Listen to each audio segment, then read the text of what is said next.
Hello again. This is the first of a number of videos that I'm going to talk about studying overseas, and I'm going to concentrate.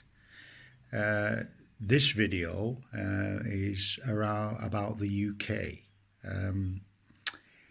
May I introduce myself? My name is Mick Howarth. I am the CEO of Global Education Study Centres, and you'll see the website address above my head. If you'd like to visit that website, there's a lot of useful information there.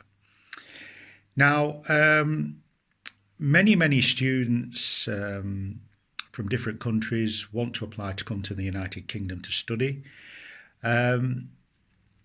And there is a lot of information out there and on the open source, which is the internet. And there are many different types of visas available, of course. I mean, there are work visas, visit visas.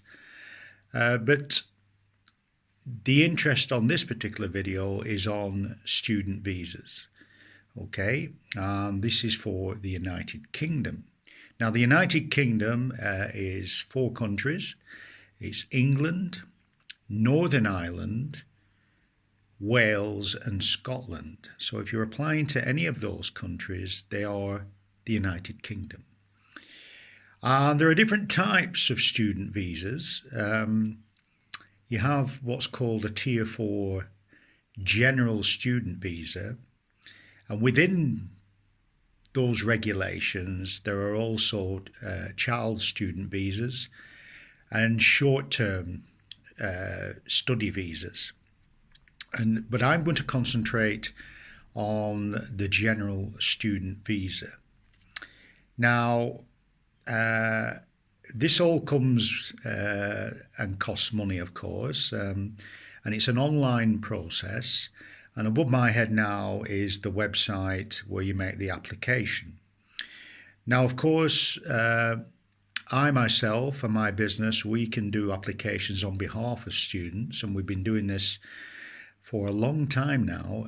It's 13 years that Global Education has been in operation. And I myself have been involved even longer than that, for almost 20 years in helping thousands of students study in the UK. Now, the process is fairly straightforward. Of course, what you need to do is do some research or go and speak to an expert like me. And the research will probably start maybe on the internet, looking at the United Kingdom, looking at the different universities that might be available, different colleges, and so on, because we have a public sector and a private sector, and what type of program that you would like to study. And of course, that would depend on your present academic qualifications and your age. Nominally, if you have something like a high school certificate or similar, then you may be looking at studying diplomas or even a bachelor's degree. If you've completed a bachelor's degree, then necessarily you will be looking at a postgraduate program like a master's. And if you've completed a master's degree, then normally you would try and look at doing something like a PhD or research. That's very general. There are exceptions in that. I mean, we do get students who have not completed programs, maybe done a high national diploma and so on. But the UK is the most flexible of all the countries that I deal with in terms of allowing students to join at various points within a programme. As an example, with the HND, there are many programmes called top-ups available that allow you to join in the final year. So what you do your research, and if you decide to make an application, it's a fairly straightforward process, filling all your personal details in and adding all your qualifications. The most difficult part of the process is doing what's called a personal statement, and that's the reasons why you wish to study at that particular university.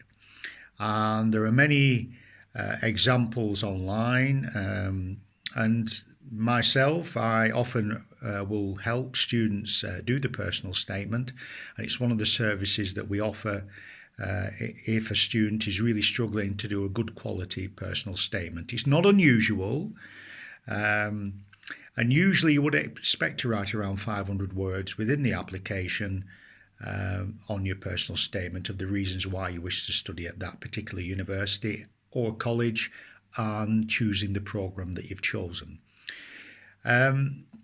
You then obviously send the application off with all your academic credentials and your passport. There may be conditions applied to that offer when it comes out. Once you meet all the conditions of the offer, the next thing to do is pay money to the university or college. And the important thing is to pay the money direct to the institution and not pay it to any individual or any agent or any person like me. The money should go direct to the university, and that is a contract between you and the universities. It's very important that you do that, because otherwise you are running a risk that the person you may hand the money over to runs away, and it does happen. So send the money direct to the university or college, and if you don't get a visa, then your money will be safely returned. Okay? But let's not think about not getting a visa. So you make your application, pay your money once the offer comes out. And the next stage of the process is to receive what's called a confirmation of acceptance to study. Now that is the sort of visa letter that you will need to apply for your visa. Now, applying for your visa is once again a straightforward process. And one may ask, well, if I keep saying it's straightforward, why do you need people like me? Mistakes can be made in the process, particularly when it comes to what is called the credibility interview as part of the process. So therefore, it is always really good to get somebody who has done this many, many times, because remember, this may be your first time and you've paid a lot of money as a deposit to the institution. You're paying a lot of money for the visa application.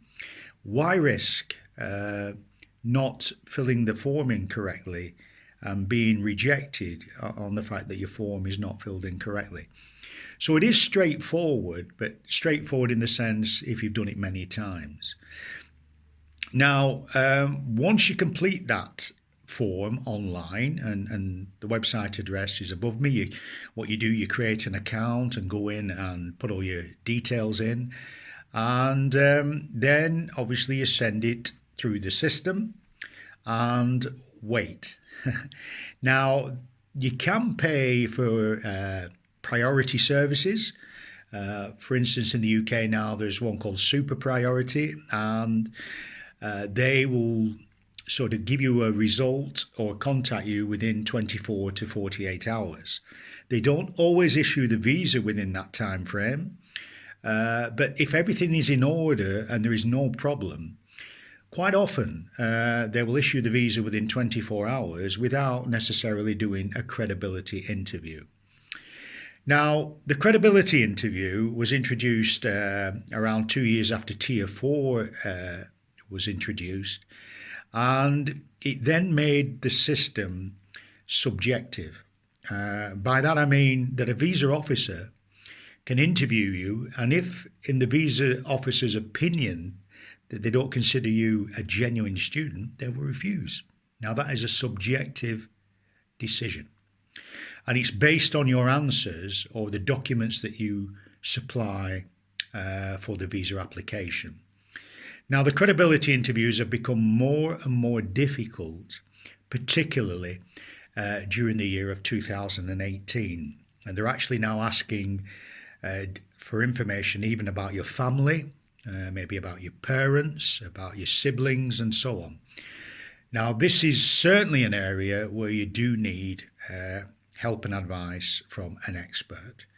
Otherwise, quite often, if you go in unprepared, you give the wrong answers, and you raise any sort of concern with the visa officer, they will refuse you. Which is very sad if you've paid all your fees to the institution and done everything right, that you can be refused by just giving one wrong answer. So I will do a follow-up interview drilling down a little bit more regarding the credibility interviews. Now, my website has flashed up again above my head. Now, what I'd like you to do, you could visit the website, and if you're in the process of doing an application, then you can contact me, and my email address has now popped up above my head again, and you can contact me, and I will certainly get back to you by email. I always give a tip on these videos, and the golden rule on this particular video is that if you apply for a visa, whatever you do, do not put any fake paperwork in. Everything must be genuine, including the bank statements that you may put in, and I'll talk about finances as well in another video. So it's very important that everything is genuine. If you put any fake paperwork in, then you run the risk of being banned to ever apply again for a further 10 years. Okay, so that's the process. I will follow this up with 2 more videos, one about finances and one about the credibility interview. That's all for now. Thanks for listening. I hope to see you soon. Bye-bye.